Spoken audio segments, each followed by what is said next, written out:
এই রাত্রের আরেকটা বাড়াবাড়ি হইল, আমরা ছোটকালে দেখতাম বেডি বেটারা একসাথে মিল্লা, ওই সময় তো বাসা বাড়িতে ওয়াশরুমের ব্যবস্থা, গোসলখানার ব্যবস্থা থাকতো না, একসাথে মিল্লা এই মগাগুলো যেত গোসল করতে।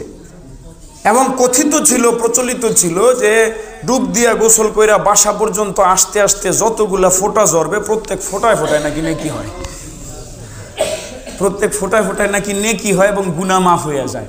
আচ্ছা বলেন তো, এই যে কথাটা গোসল করে আসতে থাকলে ফোঁটা পড়লে গুনাহ মাফ হবে, এই কথাটা কি আমাদের ব্রেন দিয়া বুঝার জিনিস না ওহী দিয়া বুঝতে হইব? যদি সত্য হয়ে থাকে ওহী দিয়া না? এই কথাগুলা কি যুক্তিগ্রাহ্য বিষয়? আজকে রাতের বিষয়টা খুব গুরুত্বপূর্ণ। আমরা সূরা বাকারার এক জায়গায় পড়েছি, আল্লাহ তাআলা এই উম্মতকে মধ্যপন্থী উম্মত বানাইছেন। কি উম্মত? মধ্যপন্থী উম্মত। এই উম্মতের এটা একটা বিশেষ বৈশিষ্ট্য যে এই উম্মত বাড়াবাড়িও করবে না, ছাড়াছাড়িও করবে না। বাড়াবাড়িও করবে না, ছাড়াছাড়িও করবে না। এটা এই উম্মতের একটা বিশেষ বৈশিষ্ট্য। ওয়াকাযালিকা জাআলনাকুম উম্মাতান ওয়াসাতান লিতাকুনু শুহাদাআ আলান নাস। আল্লাহ তাআলা বলেন, এমনিভাবে আমি তোমাদেরকে মধ্যপন্থী উম্মত বানিয়েছি যাতে করে তোমরা মানুষের ব্যাপারে সাক্ষী হইতে পারো। মধ্যপন্থী উম্মত। তো মধ্যপন্থী উম্মত হওয়া এই উম্মতের একটা বৈশিষ্ট্য। এই বৈশিষ্ট্যের ফলে তারা এই মর্যাদা পাবে যে হাসরের মাঠে তারা সাক্ষী হইতে পারবে নবীদের পক্ষে। সুবহানাল্লাহ। তাহলে বলেন তো, এই উম্মতের মধ্যপন্থী হওয়াটা অনেক বড় একটা মর্যাদার বিষয় হইল না? এই উম্মতের মধ্যপন্থী হওয়াটা এমন একটা গুণ যে এটার কারণে এরা হাসরের মাঠে আল্লাহ এদেরকে একটা দামি মর্যাদা দিবেন। কি মর্যাদা? তারা নবীদের পক্ষে সাক্ষী দিবে। যখন এক এক নবীর উম্মতেরা অস্বীকার করবে যে আমাদের কাছে রসুল আসেন নাই, তিনি আমাদের কাছে দিন পৌঁছান নাই, এই ধরনের ওরা মিথ্যা বলবে, নবীদের বিরুদ্ধে অভিযোগ করবে, তখন উম্মতে মুহাম্মদী সামনে আসবেন, এসে বলবেন যে এরা মিথ্যা বলছে, আল্লাহ আপনার নবীরা ঠিক ঠিক পৌঁছাইছেন। সুবহানাল্লাহ। তাহলে বলেন তো, উম্মতে মুহাম্মদীর কত বড় সৌভাগ্য হবে, উম্মতে মুহাম্মদী কত দারুণ একটা কাজ করবেন যে তারা হাসরের মাঠে নবীদের পক্ষ নিয়ে কাফেরদের বিরুদ্ধে সাক্ষী দিবেন। সুবহানাল্লাহ। ওই যে মর্যাদা হাসরের মাঠে, সেটা অর্জন হবে কেন? কারণ এই উম্মতকে আল্লাহ তাআলা মধ্যপন্থী উম্মত বানাইছেন। মধ্যপন্থী এই হিসেবে মুসলমানদের এটা একটা মৌলিক বৈশিষ্ট্য যে তারা বাড়াবাড়িও করবে না, ছাড়াছাড়িও করবে না, মাঝামাঝি থাকবে। শবে বরাত এই শব্দটা নিয়ে আমাদের মুসলিম সমাজে একদল প্রচুর বাড়াবাড়ি করে, এখন আবার আরেক দল প্রচুর ছাড়াছাড়ি করতেছে, বাড়াবাড়িও করে, ছাড়াছাড়িও করে। সুতরাং এখানেও আমাদের দেখতে হবে আমাদের দ্বারা যেন বাড়াবাড়িও না হয়ে যায়, ছাড়াছাড়িও যেন না হয়ে যায়। এখানেও আমাদের দেখতে হবে। একদল এই রাত্রটাকে নিয়ে কি পরিমাণ বাড়াবাড়ি করে, এত বাড়াবাড়ি করে যে শবে বরাত মানে মনে করে বরাত মানে হলো ভাগ্য, সব মানে রাত্র, এরকম মনে করে আর কি এরা, যে সব মানে রাত্র, বরাত মানে ভাগ্য। তো শবে বরাত মানে হলো ভাগ্য রজনী। এমনকি আপনারা পত্রপত্রিকায় দেখবেন, এই যে আজকের পত্রিকায় হয়তো এসেছে, বাকি সব পত্রিকায় দেখবেন ওখানে লিখবে আজকে শবে বরাত, মহিমান্বিত শবে বরাত, এরপরে আবার লিখবে ভাগ্য রজনী। ভাগ্য রজনী, বরাত মানে বাংলা বা আরও কিছু হয়তো উর্দু ভাষায়, হিন্দি ভাষায় বরাত মানে ভাগ্য মনে হয়, তবে বাংলাতেই মনে হয়। ফার্সিতে বরাত মানে বা উর্দুতে বরাত মানে ভাগ্য না, বরাত মানে কিন্তু হইল আপনার এই বাসর রাত্র, বাসর। তো শবে বরাত মানে বাসরের রাত্র, কিন্তু বাঙালি মনে করছে বরাত মানে হলো ভাগ্য। ঠিক আছে? তো এবার এক নম্বরে এই রাত্রির ব্যাপারে তাদের বাড়াবাড়ি যে ভাগ্য রজনী, এটা ভাগ্য রজনী। যে আয়াতটা তালাশ করলাম, এটা মাঝে মাঝে ভুলে যাই কোন জায়গায় যেন আছে, হাফেজ সাহেবরাও ভুলে যায়, তো আমি তো গায়রে হাফেজ। এটা এই জন্য কয়ে দিতেছি, আবার নামাজের পরে যদি আমার চাকরি টাকরি জায়গা যে হুজুরে যেহেতু আয়াত পড়তারেন এই হুজুরের চাকরি শেষ, চাকরির ডরে কয়ে দিলাম কথাটা। ভাগ্য রজনী যেই আয়াতটা শোনাইতে চাইছি ওই আয়াতের ভিতরে আল্লাহ তাআলা বলেন, আমি কোরআন মাজিদকে একটি বরকতপূর্ণ রাত্রিতে নাজিল করেছি। ইন্না আনজালনাহু ফি লাইলাতিন মুবারাকাহ, আমি এই কিতাবকে নাজিল করেছি একটি বরকতপূর্ণ রাতে। শিক্ষার ব্যাপারে আল্লাহ তাআলা আবার বলেন, ওয়াফিহা ইউফরাকু কুল্লু আমরিন হাকিম, এবং এই রাত্রিতেই প্রত্যেক প্রজ্ঞাময় বিষয় মালিকের পক্ষ থেকে প্রত্যেকটা বিষয়কে আবার বন্টন করে দেওয়া হয়, ভাগ করে দেওয়া হয়, ফয়সালা করে দেওয়া হয়। এখন এটার থেকে কোনো কোনো অনির্ভরযোগ্য তাফসিরের কিতাবে এসেছে যে মুবারক রাত্র মানে হইল শবে বরাত। আর মুবারক রাত্রকে শবে বরাত আল্লাহ তাআলা এই রাত্রের ব্যাপারে যেহেতু বলেছেন যে এই রাত্রে বিভিন্ন বিষয়ের মানুষের কাজা, মানুষের তাকদীরের ফয়সালা হয়, তো বোঝা গেল শবে বরাতে ফয়সালা হয়। অথচ অনির্ভরযোগ্য তাফসিরের বিপরীতে খুদ কোরআন মাজিদ কি বলে? কোরআন মাজিদ কোন রাত্রে নাজিল হয়েছে বলেন? কদরে না? আস্ত একটা সূরা আছে না কদর নামে, ইন্না আনজালনাহু ফি লাইলাতুল কদর। তো কোরআন মাজিদ যেখানে সুস্পষ্ট বলছে যে আমি কোরআন নাজিল করেছি লাইলাতুল কদরে, আরেক জায়গায় গিয়ে আল্লাহ তাআলা বলছেন যে আমি বরকতপূর্ণ রাতে নাজিল করছি, তাহলে কি বোঝা যায় না বরকতপূর্ণ রাত্রটা ওই কদর ওই রাত্র? ঠিক না? কারণ আল্লাহ তাআলা এক জায়গায় বলছেন আমি কোরআন মাজিদ নাজিল করছি কদরের রাত্রে, এটা সুস্পষ্ট কদরের রাত্র বলছেন, ঠিক আছে? আরেক জায়গায় কদরের রাত্র বলেন না, বলছেন বরকতপূর্ণ রাত্র। তো কি কদরের রাত্র কি বরকতপূর্ণ রাত্র না? এই যে হাফেজ সাহেবের এইবার চেয়েছে যে হুজুরে কুলে বাইর করতে পারি না, এই যে বাইর করে দিচ্ছি হামিম। এই হামিমের অর্থ করা যায় না, অর্থ আমরা কেউ জানি না। ওয়াল কিতাবিল মুবিন, কসম সুস্পষ্ট কিতাবের। ইন্না আনজালনাহু ফি লাইলাতিন মুবারাকাহ, আমি নাজিল করেছি এই কিতাব সুস্পষ্ট কিতাবকে একটি বরকতপূর্ণ রাতে। ইন্না কুন্না মুনজিরিন, এই কিতাব কেন নাজিল করেছি? মানুষকে সতর্ক করার জন্য। ফিহা ইউফরাকু কুল্লু আমরিন হাকিম, এই রাত্রে সকল বিষয়ের ফয়সালা হয়ে যায়। সুবহানাল্লাহ। এখান থেকে বললাম অনির্ভরযোগ্য এক দুইটা তাফসিরে অনির্ভরযোগ্য দুই একজন মানুষের থেকে কথিত আছে, এটার কোনো ভিত্তি নাই, কথিত আছে যে আল্লাহ যে বলেছেন আমি বরকতপূর্ণ রাতে নাজিল করেছি মানে শবে বরাতে নাজিল করছেন। আচ্ছা, আপনি শবে বরাত পাচ্ছেন কোথায়? এখানে তো আছে বরকতপূর্ণ রাত্র। বরকতপূর্ণ রাত্রের দ্বারা উদ্দেশ্য হলো শবে বরাত। বরকতপূর্ণ রাত্রের দ্বারা কি উদ্দেশ্য? এটা আপনার কথা নেওয়ার দরকার আছে না কোরআন দরকার আছে আমার? কোরআনে কি বলে? কোরআন কবে নাজিল হয়েছে? শবে কদরে। আবার শবে কদর বরকতপূর্ণ রাত্র কিনা? তাহলে বোঝা গেল আল্লাহ যে এখানে বলছেন বরকতপূর্ণ রাত্রে নাজিল করছেন, আল্লাহ তো বিপরীত কথা বলতে পারেন না। তাহলে বোঝা গেল ওই যে ওই কদরটাই এখানে উদ্দেশ্য, ঠিক কিনা ভাইরা আমার?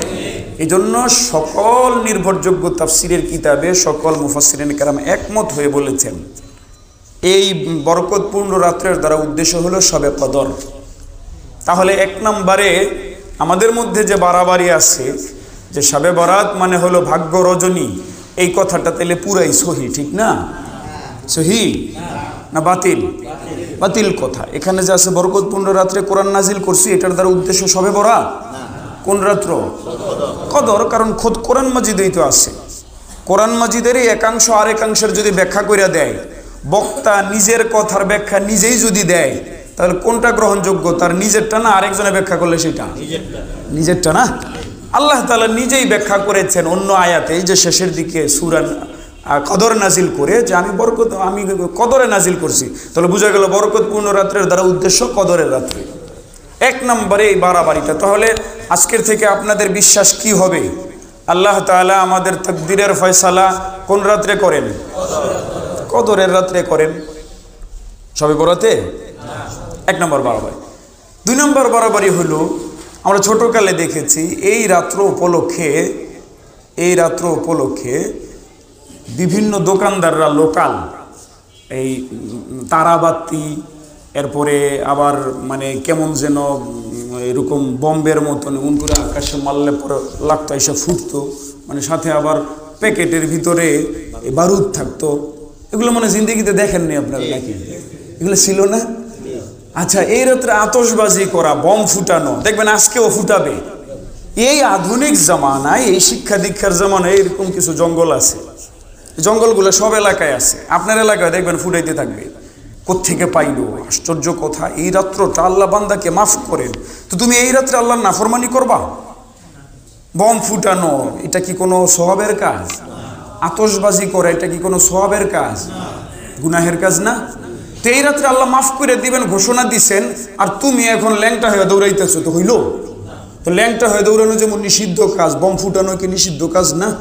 আতশবাজি করা কি নিষিদ্ধ কাজ না? এই জঙ্গল সব জায়গায় আছে, দেখবেন দেখবেন এত বয়ানের পরে এগুলো ফিরে না। ওই যে যেমন মানুষরে বুঝাইতে বুঝাইতে ক্লান্ত হয়ে যাচ্ছি যে বিয়ের ভিতরে গায়ে হলুদ কইরেন না, গায়ে হলুদ এটা হিন্দুদের রীতি, বুঝাইতে বুঝাইতে ক্লান্ত হয়ে গেছি। ছাড়বে তো দূরের কথা, আরো বাড়াইতেছে। বিভিন্ন জায়গায় আগে গায়ে হলুদে নাকি মাইয়ারা নিজেরা নাচতে একটু লজ্জা পাইতো, এখন বলে ফাটির ঘরের ফাটিরা। কিসের ঘরে কি এরা? ফাটির ঘরের ফাটিরা বলে এখন নাচছে এটার মধ্যে। আল্লাহ হেফাজত করুক এই উম্মতকে। আপনি বলেন এই বিবাহের মাধ্যমে তাহলে কি নেক সন্তান আশা করা যায়? বিবাহ হইল সন্তান দুনিয়াতে আসার প্রথম দরজা। ওই দরজার ভিতরেই যদি কেউ আল্লাহর নাফরমানি লাগায়, তাহলে এই দরজা দিয়ে নেক সন্তান কেমনে আশা করা যায় বলেন? ক্লান্ত হয়ে যাচ্ছি, মানুষ মানে না, কি করবে বলেন? কি করব? তো এই রাত্রে আরেকটা বাড়াবাড়ি হইল, এই রাত্রে আতশবাজি করা হয়, বম ফুটানো হয়, হ্যাঁ, এরপরে আলোকসজ্জা করা হয়, বাসাবাড়ি করে, মসজিদ করে, বিভিন্ন জায়গায়। আপনি কোথায় পাইলেন এগুলো আলোকসজ্জা যে করবেন? কিসের কারণে করছেন? উদ্দেশ্যটা কি? কেন করছেন? এই রাত্র ফজিলতপূর্ণ দেখা, তাই না? তো এই রাত্র ফজিলতপূর্ণ হওয়ার কারণে আপনার বম ফুটাইতে হইবে, এটা কই পাইলেন? কি হিসাবে পাইলেন? এই রাত্র ফজিলতপূর্ণ বিধায় আপনার মসজিদ সাজাইতে হবে আলো দিয়া, এটা কোথায় পাইলেন? কি হিসাবে পাইলেন? কি হিসাবে? তো সবে কদর তো এর চাইতে বেশি ফজিলতপূর্ণ। সেদিন আলো জ্বালান না কে লিগা? সেদিন বম ফুটান না কে লিগা বলেন? পাইলাম আরেকটা বাড়াবাড়ি। এই রাত্রের আরেকটা বাড়াবাড়ি হইল, আমরা ছোটকালে দেখতাম বেডি বেডারা একসাথে মিল্লা, ওই সময় তো বাসা বাড়িতে ওয়াশরুমের ব্যবস্থা, গোসলখানার ব্যবস্থা থাকতো না, একসাথে মিল্লা এই মগাগুলো যেত গোসল করতে। এবং কথিত ছিল, প্রচলিত ছিল যে ডুব দিয়া গোসল কইরা বাসা পর্যন্ত আসতে আসতে যতগুলা ফোঁটা ঝরবে, প্রত্যেক ফোঁটায় ফোঁটায় নাকি নেকি হয়, প্রত্যেক ফোঁটায় ফোঁটায় নাকি নেকি হয় এবং গুনাহ মাফ হয়ে যায়। আচ্ছা বলেন তো, এই যে কথাটা গোসল কইরা আসতে থাকলে ফোঁটা পড়লে গুনাহ মাফ হবে, এই কথাটা কি আমাদের ব্রেন দিয়া বুঝার জিনিস না ওহী দিয়া বুঝতে হইব? যদি সত্য হয়ে থাকে ওহী দিয়া না? এই কথাগুলা কি যুক্তিগ্রাহ্য বিষয়? যেমন কথার কথা, এই কি বলে, এই ভিটামিন সি খাইলে এই উপকার হবে, অথবা ধরেন শশা খাইলে এইটা হয়, অথবা ধরেন ওই আগে ছিল না জামাল গোটা, জামাল গোটা খাইলে সুইটে যায় নাকি, এই জামাল গোটা খাইলে সুইটে যায়। এই কথাটা কি ওহী দিয়া বুঝতে হয় না আমরা দেখেই বুঝতেছি, অভিজ্ঞতা বুঝতেছি না? আচ্ছা গোসল করে আস্তে আস্তে গুনাহগুলা ঝইরা যায়, এটা অভিজ্ঞতা দিয়ে বোঝা যায়? তাহলে এটা কেমনে বুঝতে হবে? এটা তো গায়েবের জিনিস, যে গোসল করলে পানির ফোঁটার সাথে গুনাহ ঝইরা যাবে, এই কথাটা কি আমাদের অভিজ্ঞতা দিয়ে বুঝার জিনিস? আমাদের যুক্তি দিয়ে বুঝার জিনিস? এটা আমাদের বোধের ঊর্ধ্বের জিনিস। যে কি কাজে গুনাহ ঝরে এটা তো মানুষ ফয়সালা দিতে পারবে না, এটা দিতে পারবে কে? মালিক, তার রসুল দিতে পারবেন। আল্লাহ এবং রসুল আমাদেরকে বলছেন কিনা যে এই দিন গোসল করলে তোমাদের গুনাহ ঝরে যাবে? আমরা তো পাই নাই। তাহলে বলেন তো আরেকটা বাড়াবাড়ি পাইলাম না?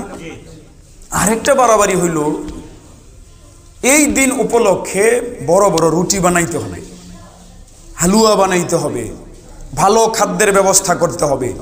এমনকি আপনাদেরকে দাওয়াত দিচ্ছে, আজকে যান আপনারা একটু কষ্ট করে, যদিও আপনাকে রাস্তা রাস্তা সরকার নাকি আরেক জায়গাতে নিয়ে যাইতেছে, গত সপ্তাহে দেখলাম কান্দাকাটি চলতেছে, এরপরও মনে রাস্তা পাইবেন, পুরান ঢাকায় যাইবেন, চকবাজার, ওখানে গিয়ে দেখবেন খাবারের এত আইটেম।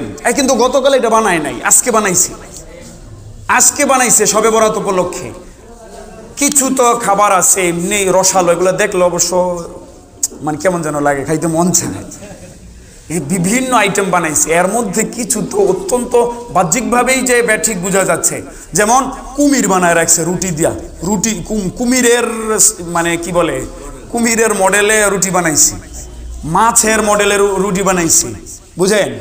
এরপরে আরো জীবজন্তুর মডেলে রুটি বানায়। আল্লাহ বাঁচাইছে যে মলমূত্রের মডেল বানায় নাই, এইটাও বানায়। কেক বানায়, আমি দেখছি কেকও বানায়। মানুষের রুচি এত নষ্ট হয়েছে, দেখছি কমোডের মতন করে কেক বানাইছে। কি কইবেন এই প্রজন্মরে, কি বলবেন?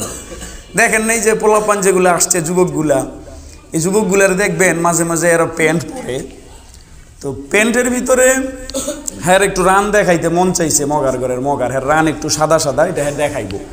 রান তো সবারই সাদা থাকে, ঢাকা রাখার কারণে রান সবারই সাদা থাকে, মানে একটু সৌন্দর্য। হ্যাঁ, কিন্তু এই সৌন্দর্য সবাইরে দেখানো জায়েজ নাই। স্বামী বউরে দেখাইতে পারবে, বউ স্বামীরে দেখাইতে পারবে, এই জন্যই তো আল্লাহ এটা ঢাকা রাখতে বলছেন। কিন্তু এই অগার মন চাইছে হ্যাঁ মানুষেরা দেখাইবো, হ্যাঁ একটা রান আছে, এই রান আর কেউ নাই, তা হ্যাঁ এটা দেখাইবো। আচ্ছা, এটা দেখাইতে গেলে এই জায়গায় যদি একটা বড় করে এমন লাভের মতন করে আঁকতো, সুন্দর সাইড দিয়া সেলাই করে দিত, এমব্রয়ডারি কইরা, এরপরে লাভের মতন থাকতো, রান তো দেখা যাইতো। না জায়েজ হইতো ভিন্ন কথা, কিন্তু সুন্দর দেখা যাইতো, কিন্তু ঠিক না, সুন্দর দেখা যাইতো, এটা ভিন্ন বিষয়, না জায়েজ হচ্ছে। কিন্তু না, হ্যাঁ এমনি দেখাইবো না। কেমনে দেখাইবো জানেন? মনে হইতেছে হ্যাঁ এই প্যান্টটা পড়তেছে হইলো মোটামুটি 70 বছর ধরে, 70 বছর ধরে পড়তে পড়তে ঘাইম্মা দুর্গন্ধ হইয়া পচ্চা গইল্লা, এরপরে কিছু কিছু সেবরা সেবরা হইয়া ছুটে গেছে গা। কথাটা ব্যাঠিক বলতেছি? এই প্যান্টগুলোর দাম বলে আবার বেশি, স্বাভাবিক প্যান্টের চাইতে এগুলোর দাম কি বেশি। তাহলে বলেন তো এই প্রজন্মের রুচি কি পরিমাণ পড়ছে? আচ্ছা, তোর নিজেরও তো খারাপ লাগা দরকার যে এটা এমন পচার মতন সিরছে গেলে গা। দোকানদারে বলার দরকার যে মগার করে মগা তোর এটা নিতাম না, আমি এটা কি করছিস তুই? এটা দেখলেই তো খেসরা মনে হয় যেন আমি ফকির নেমে ভিক্ষুক, আমার প্যান্ট কেনার পয়সা নাই, এটা পড়তে পড়তে শেষরা হইয়া ঘাইম্মা ভিজ্জা পচ্চার পরে এমনি এমনি সেবরা সেবরা হয়ে গেছে গা। কিন্তু না, হ্যাঁ এটাই পড়বো। বলেন তাহলে কেমন মানুষের রুচি? কেমন চুল কাটছে দেখছি, এই যে মানে এদিক দিয়ে পুরা চাই ছেলাইছে, এখানে টোহার মতন এমনি হয়েছে, এটা দেখতে কেমন লাগতেছে, কেমন আজগুবি।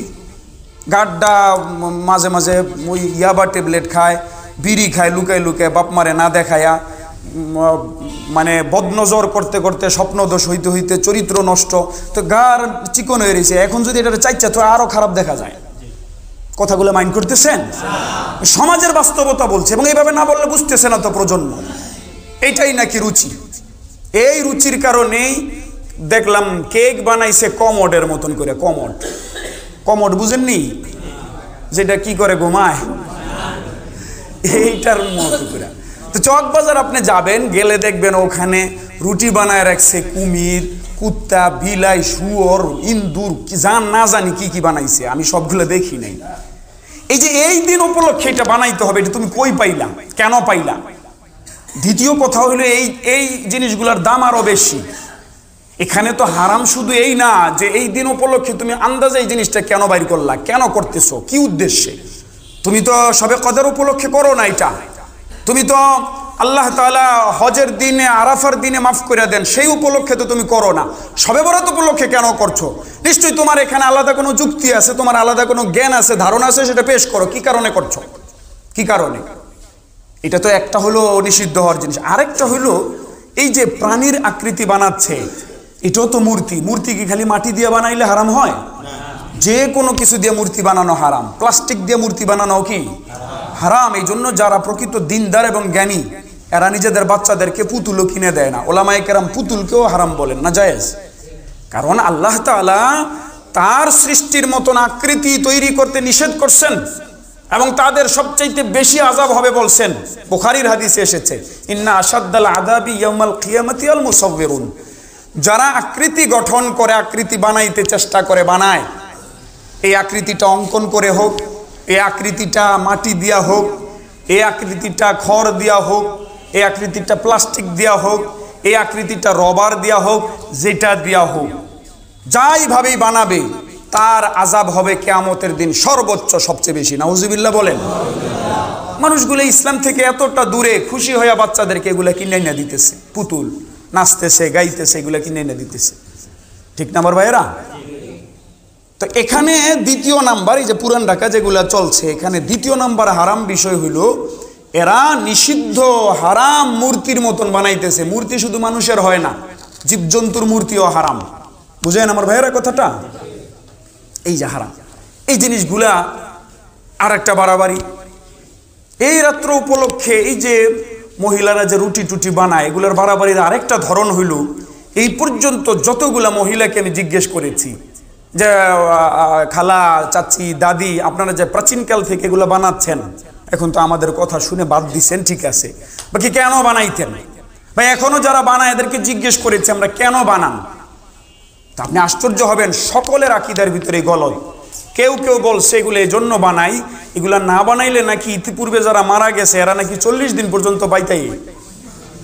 শুনছেন নি? 40 দিন পর্যন্ত এক রুগুলা আসে। এখন আইসা কি কেতকুতি দেয় না কি করে, বিরক্ত করে না, আইসা খাওয়ন চায় না, আইসা থাবড়ায়, আমরা কিছু জানি না। বাড়িতে বলে রু আসে। বাড়িতে যে রু আসবে এটাও কি কোনো যুক্তি দিয়ে বুঝার জিনিস? এটা কোনো অভিজ্ঞতা দিয়ে বুঝার জিনিস? এটা বুঝতে হইল যদি বাস্তবে ঘটতো, ওহী লাগতো। ওহী কি আছে এই বিষয়ে? নাই। কোরআন এবং হাদিসকে ওহী বলা হয় নাই তো। কেউ কেউ বলেছে আমরা এই দিনে রুটি বানাই, রুটি যেগুলা বানাই এই রুটিগুলা হাসরের মাঠে যখন মানে সূর্য কাছে চলে আসবে রুটিগুলা নাকি ছায়া দিবে। চিন্তা করছেন কেমন একটা মানে কথা, রুটিগুলা ছায়া দিবে। কেউ কেউ বলছেন যে না, রুটি ছায়া না, আরেকজন আরো ভিন্ন কথা বলছেন যে রুটি বানাইলে নাকি আল্লাহ আরশের ছায়া দিবেন। তাহলে বলেন স্বাভাবিকভাবে যদি এমনি মানুষ খানা খাইতো কোনো সমস্যা তো ছিল না। আমরা পোলাও রান্না করে খাই না? কেউ কোনো মেহমান আসলে আমরা রুটি বানাচ্ছি না? আমরা এমনিতেও তো জামাই, বিশেষ করে জামাই টামাই ওইটা একটু সৌভাগ্য বেশি, কিন্তু ওইটা আবার যতদিন নতুন থাকে মুয়াজ্জিন সাহেব, বুঝছো, পুরান হইলে আর খাওয়াইতে চায় না। জামাই জমাই গুলারে আইলে শ্বশুর বাড়িতে পিঠা খাওয়ায়, পায়েস খাওয়ায়, এইটা সেইটা এগুলো ইত্যাদি বানায়। এটা কি আমরা হারাম বলি? না জায়েজ বলি? কেন? কারণ এখানে কি বেডি এই নিয়ত থাকে যে জামাইরে যেহেতু কুলি পিঠাটা খাওয়াইতেছে এটা ছায়া দিবে, এটা যদি না খাওয়াই তাহলে জামাই মরার পরে আই আমাকে ডিস্টার্ব করবো, এরকম কিছু কিন্তু তাদের আকীদা নাই। তাহলে এই শবে বরাতেরটা কেন আমরা নিষেধ করছি ভালো করে বুঝতে হবে। মৌলিকভাবে খাবার খাওয়া তো নিষিদ্ধ ছিল না, কিন্তু আপনি তো এই গলত আকীদা পোষণ করছেন যে এদিন খাবারটা খাইলে আপনার এইটা হয়। আপনি তো এই গলত আকীদা করছেন যে এদিনই এই আয়োজনটা করতে হয়। এদিন বন্দিগি করার সময় কিন্তু আপনি সারা দিন বেডিগো 300-400 রুটি বানাইতে দিলেন। এই বেডিগুলা সারাদিন রুটি বানাইয়া মাগরিবের পরে শরীর দিব ছাইরা, রাত্রের বেলা এরা বন্দিগি করবে। কোথায় বন্দিগি করবে? সারাদিন আপনি একেবারে পুরা জীবজন্তুর মতন খাটাইছেন। বলেন তাহলে কি এই রাতের সাথে এটা মিলে? এই মেজাজের সাথে যায়? গলত হচ্ছে। 2 নম্বর, এই গলত এবং এই বাড়াবাড়িটার পিছনে মানুষের মধ্যে আরেকটা বিষয় আমরা পাইছি, আলোচনা করি। মানুষের মধ্যে প্রচলিত ছিল, আছে যে শবে বরাতে যারা যারা ভালো খাদ্য খাবে এরা নাকি সারা বছরই ভালো খাদ্য খায়। এটা শুনছেননি আপনারা? অনেক মানুষ এই আকীদা পোষণ করে যে এই দিনে এই রাত্রে কেউ যদি ভালো খানার আয়োজন করে তো সারা বছরই নাকি ভালো খানা খাবে। তো সারা বছর কিন্তু আসলে এরাও কিন্তু পায়েস খায় না, আর খাওয়ান যায় প্রত্যেকদিন পায়েস, প্রত্যেকদিন পিঠা খাওয়া যাবে, কিন্তু এরা এই আকীদা পোষণ করছে। তাহলে দেখেন বাড়াবাড়ির কেমন স্তর। কেউ কেউ বের করছে এই দিনের বাড়াবাড়ি যে 2 রাকাত করে নামাজ পড়বে, এর মধ্যে সূরা ফাতিহার পরে সূরা ইখলাস এতবার, আর মানে কি কি জানি, আমার এগুলো সবগুলো মনেও থাকে না। এই সূরা এতবার, ওই সূরা এতবার, ওই সূরা এতবার। এই যে কথাটা যে বন্দেগী এই এতবার করে করে পড়তে হবে, এটা কি যুক্তি দিয়ে বুঝার জিনিস? এটা বুঝতে হলে কি লাগবে? ওহী লাগবে। এই বিষয়ে কি ওহী আছে? কোরআন বা হাদিস আছে যে নামাজটা এমনি পড়তে হবে? 1000 বার সূরা ইখলাস পড়ে সালাতুল আলফিয়া, আগের যুগে প্রচলিত ছিল সালাতুল আলফিয়া, 1000 বার সূরা ইখলাস পড়ে নামাজ পড়বে। দেখেন তো কি পরিমাণ পেরেশানিটা দাঁড় করাইছে। মুকসুদুল মুমিনিন নামে একটা বই প্রসিদ্ধ ছিল, প্রচলিত ছিল, একদম আকাটা জাহেলে লেখছে। এত গলত গলত, এত শিরকের কথাবার্তা। এই কিতাব কখনো পড়া জায়েজ নাই, বই পড়া জায়েজ না। এই বেডা এনের ভিতরে লেখছে ঈসা নবী নাকি একদিন আল্লাহ তাআলাকে বলতেছেন যে আল্লাহ, আমার চাইতে বড় কোনো বুজুর্গ আছে নাকি দুনিয়ায়? ঈসা নবী নাকি আল্লাহরে বলছেন যে আল্লাহ, আমার চাইতে বড় কোনো বুজুর্গ দুনিয়াতে কি আছে? এটা মুকসুদুল মুমিনের সম্ভবত 38 নম্বর পৃষ্ঠায় পেয়েছিলাম, 38 নম্বর। আমার চাইতে বড় কোনো বুজুর্গ কি আছে? তো আল্লাহ নাকি বলছেন যে হ্যাঁ আছে, যাও তুমি যাইতে যাইতে এক জায়গায় গেলে একটা বড় পাথর দেখবা, যাও। তো ঈসা নবী নাকি গেছেন, গিয়া দেখছেন হ্যাঁ গোল একটা পাথর। তো এবার আল্লাহ তাআলা নাকি বলছেন তুমি তোমার আসা, আসা শব্দ ব্যবহার করছে। কি শব্দ? আসা মানে লাঠি। তো আল্লাহ তাআলা নাকি ঈসা আলাইহিস সালামকে বলছেন তুমি তোমার আসা দিয়া পাথরে বাড়ি মারো। তো পাথরে আসা একটা জাদু মানে এই মোজেজাপূর্ণ লাঠি। তো বাড়ি মারছেন, পরে নাকি পাথর সরে গেছে, তো ভিতরে একটা বুড়া পাওয়া গেছে। এই বুড়া তাসবিহ লইয়া জিকির করতেছেন। তো তখন ঈসা নবী নাকি জিজ্ঞেস করলেন যে ভাই, এবং তার সামনে একটা আনার রাখা আছে। কি রাখা? আনার। তো নাকি ঈসা আলাইহিস সালাম জিজ্ঞেস করছেন যে ভাই মুরব্বী, আপনি কবে থেকে আসেন এখানে, এই বন্দেগী করতেছেন কবে থেকে? তো তিনি নাকি বলতেছেন আমি 1200 বছর ধরে বন্দেগী করতেছি এখানে। কয়শো বছর? 1200 বছর ধরে। আমার মা দোয়া করছিল আমার লাইগা, আমার জন্য আমার মা দোয়ার করার কারণে আমার আল্লাহ এই বুজুর্গি দিচ্ছেন যে আমি পাথরের ভিতরে 1200 বছর ধরে এই বন্দেগী করতেছি। তো আপনি যে 1200 বছর ধরে পাথরের ভিতরে আসেন, খান কি খান? খাওয়ান লাগে না কিছু? এই যে আমার সামনে আনার দেখতেছেন না, এটা প্রত্যেক দিন আল্লাহ জান্নাত থেকে একটা করে আমার লাগে পাঠায়। বুঝেননি? কিন্তু এই ঘটনার ভিতরে এটা নাই যে আপনি হাগেন কোথায়, কারণ খাইলে তো হাগাও লাগে। এই যে ঘটনাগুলো যে জাল বানোয়াট ঘটনা, এটা নাই। আমার এটা প্রশ্ন যে খাওন যদি লাগে তাহলে তো আবার পেশাব পায়খানা লাগার কথা, ওইটা কিন্তু জিজ্ঞেস করে নাই। আচ্ছা যাই হোক, এরপরে নাকি ওই লোক বলছে, আল্লাহ তাআলা পরে বলছেন হে ঈসা, দেখলা তো তোমার চাইতে আরো বড় বুজুর্গ আছে, তবে শুনে রাখো আমি শেষ জামানায় একজন নবী পাঠাবো, তার নাম অমুক হবে মুহাম্মদ সাল্লাল্লাহু আলাইহি সাল্লাম। তার উম্মতকে আমি একটা রাত্র দিব, নাম শবে বরাত। ওই রাত্রে যারা বন্দেগী করবে এরা এই ব্যক্তির চাইতে বড় বুজুর্গ হবে। এখন দেখেন এখানে কতগুলা এই আপত্তিকর বিষয়। এক নম্বর আপত্তিকর বিষয় হলো একজন আল্লাহ তাআলার প্রিয় জলিলুল কদর নবীর ব্যাপারে অপপ্রচার চালানো হইল যে তিনি নাকি আল্লাহকে বলছেন যে আল্লাহ আমার চাইতে আরো কোনো বড় বুজুর্গ আছে নাকি? আচ্ছা বলেন, কোন নবী কি নিজের বুজুর্গ মনে করতে পারেন? নবীদের একটা স্বভাব ছিল যে নিজেরা বড় বুজুর্গ মনে করতেন, এরপরে কইতেন আমার চেয়ে আরো বড় বুজুর্গ আছে কিনা। হ্যাঁ, মনে তো হইতে পারে না। 2 নাম্বার, এখানে যাওয়ার পরে আশাটা যে মুসা আলাইহিস সালামের এই মগায় ভুললেই গেছে। আশা কি ঈসা আলাইহিস সালামের না মুসা আলাইহিস সালামের? কিন্তু লাগাই দিছে এনে ঘটনাটা তোর চটকদার বানাইতে হবে। আশা লাগাই দিছে কার সাথে? ঈসা নবীর সাথে। ঈসা নবী আচ্ছা বাড়ি দিয়েছেন, বাড়ি দেওয়ার পরে ওই লোকটা বের হয়ে আসছে, বের হয়ে আইসা এই লোকটা বলতেছে 1200 বছর ধরে আমি করতেছি। পরে আল্লাহ বলছেন শবে বরাতে যারা বন্দেগী করবে এদের মর্যাদা আবার এই লোকের চাইতেও বেশি। আচ্ছা বলেন তো এই লোকের মর্যাদা ঈসা নবীর চেয়ে বেশি না এই ঘটনা অনুসারে? তাহলে এই লোকের মর্যাদা ঈসা নবীর চাইতে বেশি, আর শবে বরাতে বন্দেগী করলে তার মর্যাদা নাকি এই লোকের চাইতে বেশি। তাহলে এর মতলব কি? আপনি সারা বছর ফাতরামি টাতরামি শয়তানি বাদরামি কইরা শবে বরাতে যদি নামাজ পড়েন, তাইলে আপনি খালি ঈসা নবীর উপরে না, ঈসা নবীর উপরে ওই লোকের উপরে যাবেন গা। নাউজুবিল্লাহ কইবেন না একবারও? কোন বান্দার কি এরকম কখনো হইতে পারে যে তাদের মর্যাদা নবীদের চাইতে বেশি হবে? কখনো হইতে পারে? তখন নাকি ঈসা নবী আফসুস করে বলছেন, হায় আফসুস, যদি আপনি আমারে আল্লাহ আপনি নবী না বানাইয়া আমারে যদি আপনি ওই শেষ নবীর উম্মত বানাইতেন তাহলে আমি এত বড় বুজুর্গ হইতে পারতাম। এই কথাটা তো একজন নবীর শানে কখনই হইতে পারে না। বুঝতেছেন আমার ভাইরা? এরকম বাড়াবাড়ি আছে। আবার এই রাত্রে আমি একটু 5টা মিনিট সময়, এই রাত্রে আবার ছাড়াছাড়ি আছে। ছাড়াছাড়ি হইল আহলে হাদিস নামে একটা দল আছে। এই দলের একটা বক্তা আছে, নাম হলো আকরামুজ্জামান বিন আব্দুস সালাম। এই লোক গত বছর বলল যে শবে বরাতে কেউ মসজিদে গিয়ে বন্দেগী করার চাইতে সারা রাত্র বেশ্যাখানায় কাটানো ভালো। নাউজুবিল্লাহ কইবেন না? রুচিটা দেখছেন? বেশ্যাখানায় দেখলো চোখে, আর কিছু দেখলো না। বেশ্যাখানায় কাটানো ভালো, এই রাত্রে বন্দেগী করার চাইতে সারা রাত্র বেশ্যাখানায় কাটানো ভালো। আরেক দল বলে এই রাত্রে কোনো ফজিলত নাই, এই বিষয়ে যত হাদিস আছে সবগুলা জাল, সবগুলা জয়ীফ, এই রাত্রের কোনো ফজিলত বর্ণিত নাই। অথচ শবে বরাতের ফজিলত আছে। আর শব্দটা শবে বরাতও না, ফার্সি শব্দ। বরাত মানে বললাম বাসর, তো শবে বরাত মানে হয় বাসর রাত্র। শব্দটা শবে বরাত না।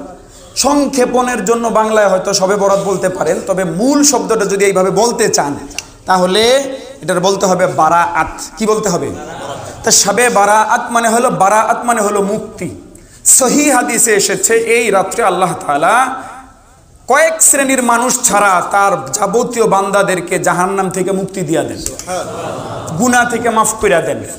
এই হিসাবে এই রাত্রকে কেউ যদি মুক্তি পাওয়ার রাত্র বলে তাহলে শাব্দিকভাবে অর্থের হিসাবে সহি হবে, কোনো অশুদ্ধ অর্থ না। বাকি হাদিসের মধ্যে এই রাত্রটাকে এই সমস্ত শব্দে উল্লেখ করা হয়নি। হাদিসে উল্লেখ করা হয়েছে লাইলাতুন নিসফি মিন শাবান, মধ্য শাবানের রাত্র। কোন শাবানের রাত্র? এটার আবার অনেকে অনুবাদ করে শাবানের মধ্য রজনী, এটাও সহি অনুবাদ না। শাবানের মধ্য রজনী না, মধ্য রজনী মানে হলো রাত্রের অর্ধেক। শাবানের রাত্রের অর্ধেক কি? শাবানের রাত্রের অর্ধেক না তো, শাবানে তো রাত্র আছে 30টা, তো কোন রাত্রের অর্ধেক? বলতে হবে মধ্য শাবান। কি শাবান? মানে মধ্যটা রজনীর গুণ হিসেবে উল্লেখ করা যাবে না, মধ্যটার উল্লেখ করতে হবে শাবানের গুণ হিসাবে। মধ্য শাবান মানে 15 তারিখ, আর রজনী পুরা রাত্র, ঠিক আছে? মধ্য শাবানের রাত্র। এই বিষয়ে মোটামুটি 22টার মতো হাদিস আছে। কয়টার মতো? বর্ণনাকারী সাহাবীদের সংখ্যা 10 জন। 10 জন সাহাবী থেকে এই বিষয়ে হাদিস বর্ণিত আছে। আহলে হাদিস ভাইয়েরা যে সমস্ত আলেমদেরকে মানেন, শেখ নাসিরউদ্দিন আলবানী, শেখ মুহাম্মদ বিন সালেহ আল ওসাইমিন, শেখ আব্দুর রহমান মুবারকপুরি, ওনারা প্রত্যেকে বলেছেন এই রাত্রের প্রচুর ফজিলত আছে। এই রাত্রের হাদিসগুলা সহি, এই রাত্রের হাদিসগুলাকে অস্বীকার করা অবান্তর কথা, এই রাত্রের ফজিলতকে অস্বীকার করা অবান্তর কথা। আমি ইনশাআল্লাহ আজকে মাগরিবের পরে একটু সময় থেকে যাব, কিছু কাজও আছে, এই বিষয়ে বিস্তারিত সেখানে আলোচনা করব, এদের এবারত শোনায় ইনশাআল্লাহ। সাথে সাথে এই ভাইয়েরা যারা এই রাত্রকে একদম ছাইরা দেন, ছাড়াছাড়ি, তাদের আরেকজন সবচেয়ে বড়, এনাদের চাইতো আরেকজন বড় একজন ওনাদের ইমাম আছেন, শেখুল ইসলাম ইবনু তাইমিয়া, ইমাম ইবনু তাইমিয়া। ইমাম ইবনু তাইমিয়া বলেন এই রাত্রের ফজিলত সুপ্রমাণিত, প্রমাণিত, এবং পূর্ববর্তী আমাদের সালাফ যারা সাহাবা তাবেঈন, তারা এই রাত্রে নামাজ পড়তেন, তাদের থেকে আমল বর্ণিত আছে, এই হিসাবে এই রাত্রে ফজিলত বন্দিগি আছে, ইবাদত করা যাবে। তো কি ইবাদত? নফল যে কোনো ইবাদত, কোনো নির্ধারিত রূপরেখা নাই, এবং এটা একা হওয়া এটাই হলো প্রকৃত নিয়ম। কারো বাসা বাড়িতে যদি জায়গা না থাকে, নামাজের জায়গা নাই, মনোযোগ বসে না, ভিন্ন ভিন্নভাবে মসজিদে আইসা যদি তার নামাজ সে পড়তেছে, কেউ কাউকে ডিস্টার্ব করছে না, কেউ কাউকে তেলাওয়াতে ডিস্টার্ব করছে, হইতে পারে। যেমন ওই যেমন নাকি আপনি আজকে সব জোহরের সুন্নত নামাজটা এটাও বাসায় পড়া নিয়ম ছিল, মসজিদে এসে পড়ছেন না। যাবতীয় সুন্নত নফলই বাসায় পড়াটাই প্রকৃত নিয়ম, উত্তম। কিন্তু আমাদের বাসায় জায়গা নাই, দোকানে জায়গা নেই, আমরা এখানে এসে পড়ি। এমন স্বাভাবিক নিয়মে এখানে এসে পড়বে, মসজিদে এটা পড়ার জিনিস এই মনে করে না। আল্লাহ তাআলা আমাদের এই রাত্রে নিয়ে বাড়াবাড়ি ছাড়ার এবং ছাড়াছাড়ি না করার তৌফিক দান করেন, প্রকৃত ফজিলত অর্জন করার তৌফিক দান করেন, এই রাত্রের কুসংস্কার থেকে বাঁচার তৌফিক দান করেন। আমিন। সাল্লাল্লাহু তাআলা আলা খায়রি খালকি মুহাম্মদ।